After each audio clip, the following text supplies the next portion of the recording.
Hey guys, it's Danny.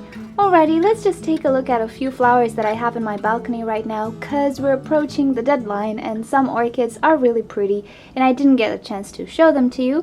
You know, I always make the What's in Bloom monthly and it's nice, but I didn't do it for a while. So let's just see what orchids are in bloom or could have bloomed just before I leave, just to have another look at them. So let's start with the Cyclops japonica. She's been in bloom for almost a month right now. She's still fragrant, looking quite lovely, and yeah, I think everybody should have a Cyclops japonica really. It's an orchid that is really not that big, so it's not gonna take up a lot of space, but it's really gonna bring you joy. It looks fantastic, and also it smells beautiful. You just want to eat it up. It's actually one of my favorite fragrant orchids, so I'm happy I got to see her this year as well. Phalaenopsis Theodoro. Oh, a phal that I really like. Her downside is that somehow if you move it around too much, she's gonna lose her pollen and yeah, her flowers as well. So be careful how you handle her. If you can, when she's in bloom, don't move her around too much. Or if you do, just make sure she's not brushing against anything because she's gonna lose her pollen and her blooms. But the fragrance, oh my goodness, it is such a powerful fragrance. First of all, my whole balcony in the morning smells just like her. No matter if I have other fragrant orchids in bloom, it's just smelling like her. And these colors are just very pretty. If you're in love with phals, you should absolutely try this hybrid out. You should have it. You're not gonna regret it, really. Okay, let's take a look at another fragrant orchid. And here is the very pretty Calea jungleis. She's on her way out, kinda. Well, she's trying to hang on, but because I don't keep her potted or mounted anymore and I try to water her every day and soak her, she is starting to dehydrate and the flower is starting to really dry faster than it should. And it's not thrips or anything of the sort. She doesn't even have spider mites. It's just the fact that I have very low humidity at this point because it's springtime, and also I cannot keep up with her watering and it shows, and this is what you'll get. But a little update on her fragrance. She smells just like a brassavola. I'm not even kidding. It is not that intense and it's only in the daytime, not nighttime, but it just smells like a brassavola. I love it. I really love this one. And if you see it, I would definitely go for this one. But yeah, I would try to keep her as hydrated as possible and with higher humidity. The plant itself does not like to be kind of dry, and also the flower doesn't like the fact that I have low humidity. So yeah, with this one, I think humidity is the key.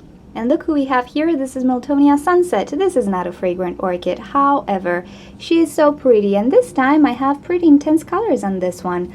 Yeah, this bud is about to open, but I'm not sure if it's gonna resist transport. However, this is one of those compromises. If you like Miltoniopsis, the shape, you can go for a Miltonia.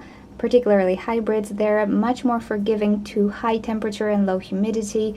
And the Sunset, it's just one of those really hardy orchids. Of course, she likes humidity, higher humidity and water and everything, because you can see, oops, okay, you can see here the crinkly leaves. She's not happy, absolutely not happy, but she's not that fussy. Once you get the moisture levels and everything correct, you're gonna have a joy growing this one. And here we have an Oncidium that I came to love a lot. I will actually not pronounce the name of this guy, but you have the name of all these orchids in the description together with the ID links for them if you want to check them out and learn more about them. So this guy, even though he has been quite mistreated, he still bloomed. Every time a new pseudobulb formed, he bloomed. You can see here the spider mite damage on this pseudobulb. Let me give you a close-up. There you go. This is how spider mite damage looks like. However, he's hanging in there, he's producing flowers. Furthermore, this flower is fragrant. It smells like candy, really, just like candy, and the light is not very good. So here we go. He's a beautiful guy, and his name is something with chameleon, something, just check the description. It's a weird name. I should call him something else. Yeah, I need to invent a name for this guy because I don't like his name. Cyclops is forever in bloom, so he has been in bloom still, and he's handling the not potted up thing very well so far, given I just unpotted him because I didn't want to mess with his roots. He's actually growing a new growth. I saw it somewhere. Oh, there we go. That's a new growth there. And he's doing okay, but he would much rather be potted. But he is a terrific bloomer. He always is in bloom, provided you have warm temperatures and nice sunny days. Last winter, it was pretty gloomy for me, and he didn't bloom all winter long. But this time I had quite a balanced winter. I mean, I did have quite a lot of sun. so he bloomed all the time. I'm guessing you can have this guy in bloom over and over again throughout the year if you can provide warm temperatures. He's not fragrant though. And let us not forget one of my all-time favorite orchids. This is the Bollara Dun Gothic. Humongous flower on this one. I cannot really show you right now. Or actually, let me try to give you a better look. There, this is how big she is. Super cute, adorable, and she has a fragrance as well. I'm not a fan of the fragrance. She smells peppery, spicy, but some people really like this fragrance. Why not? It is unique. I'll give it that. You wouldn't expect a flower to smell like this. However, just look at it. It really is one of my favorite orchids ever. And she's also a pretty hardy hybrid as well. She has been mistreated, but she's coping with everything quite nice. Hang on, little one, you shall be potted pretty soon. Another very pretty Oncidium type orchid here. This is a no name. He has no ID, but his commercial name is something like Oncidium Lazio, something like that. The flower spikes are kind of short. Again, very badly mistreated. I've mistreated so many orchids, but that's what you have to do when you have to move and you're dealing with spider mites and so on. Anyway, but yeah, this guy can have a beautiful fragrance if you have higher humidity, I think, because it has a hyacinth fragrance for Anna Maria, and it has a sweet kind of fragrance, pretty mild for me. So for this reason, I am looking forward to see how this guy will do in my new environment, which is quite a lot more humid than what I have here. And I think if I look at my hygrometer, I have 30% humidity right now. It's so low, but it's sunny. Okay, let's see some more blooms. Pretty Phalaenopsis mini mark. Yes, he's coming with me because he's just so pretty. But I will cut these leaves because I don't like them. I really don't. And hopefully he's going to be okay. The new leaf looks okay. I've been perseverant with showering this guy so the mice don't do any more damage. So we're good. He does not have a fragrance. There is a version of this guy which has a fragrance actually. And I think it's the Holm variety. People refer to it as the Holm variety. Mine is a little bit peloric, as you can see. I'm sorry for the shakiness. I really am. I don't know where to put this guy to properly show you, but you can see more videos with him in the description. He's a beautiful orchid, as you can see. No fragrance, but yeah, just that orange color makes everything worth it. Surprise, surprise, the Oncidium Painter's Delight is in bloom as well. He smells like honey, but not really. He smells like propolis. Do you know it? Do you have this product? It's something related to wax and honey and bees in a way. But that's how he smells like. I personally love the smell because it reminds me of childhood.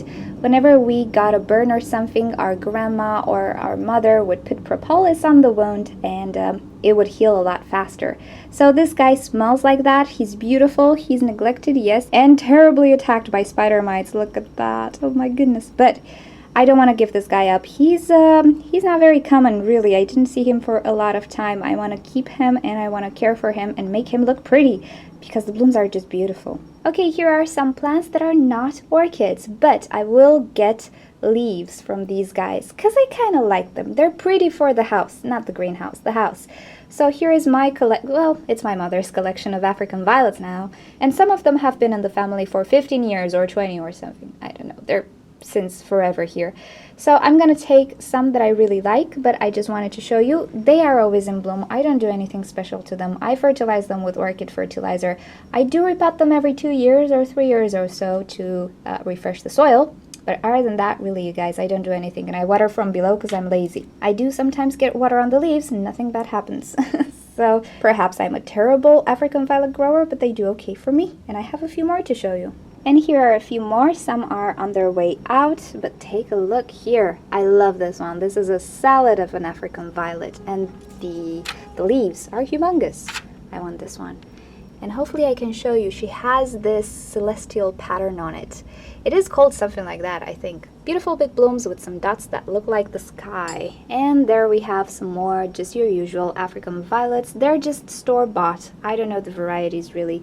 That's why they might be easy to grow. But yeah, I like them. I'll take them and I'll grow them and I'll make videos about them if you guys want me to. So let me know in the comments below. Do you like African violets? Would you like to see more videos with them from me? Let me know in the comments below because my African violet video actually has a lot of views. I don't know why. So maybe you guys do like them. Okay, now let's take a look at some that we will not see in bloom most probably. This is the Gongora leucochilla. Look at these buds, but they're not gonna open until I leave. They're just not. and I'm sad about it, but we're gonna make her rebloom. I did see another flower spike there, and he was caught in between the pseudobulbs and the sphagnum moss. So yes, I do need to pot this up higher actually than I already did, but I tried to remove it from between the pseudobulbs, and I think he's gonna do okay if he makes it. I don't know. I'm sad that we won't see him bloom, but yeah, that's that. And here is the surprise of all surprises. This is my Coelogyne usitana. I burned her new leaf with hairspray. Yeah, I did. But stuff kept growing in there, and I removed this little sheath you see here, and lo and behold, what do I see here? What is this? Is this a potential bud? I see potential petals. Are they leaves? I don't know. They look like petals. But the thing is, it still grows. It still develops, but the tip is burned. However, this might very well be a bud or some flowers. I do not know. They really don't look like leaves there. They're very thin, as you can see. And this orchid only produces one leaf from the top. That's it. So, oh my goodness. What if this one actually wanted to bloom and I messed her up? I hate myself so much right now. But who knows? Who knows? Maybe we're gonna have a surprise. Bonus, this is a sequential bloomer. So even if the first flower is messed up, we're gonna get the next flowers, okay? Here's another might have been, or might actually bloom. This is the Lycaste aromatica. Lo and behold, what do I see here? Is this a flower spike starting to grow? What's this? I don't know if I'm in focus. But I'm guessing it's a flower spike. It's not a root or anything. So I think we might have blooms from this one as well. Yay! And there we have it. These are the orchids that managed to bloom, or are about to bloom, or they try to bloom. Thank you guys for watching. You have in the description links and names for everything that you just saw. If you'd like to see more videos from me or stay up to date with the move and everything, simply subscribe to my channel. I post on a daily basis. Also, feel free to leave me comments, suggestions, or questions you might have in the comment section below, and I'll get back to you. If you click on the left side of your screen, you'll be directed to orchidnature.com, where you'll find care sheets, identification sheets, and also you can talk to us in the forum section. And on the right side of your screen, you can click to watch another orchid video. Thanks for joining. I'll see you next time. Bye!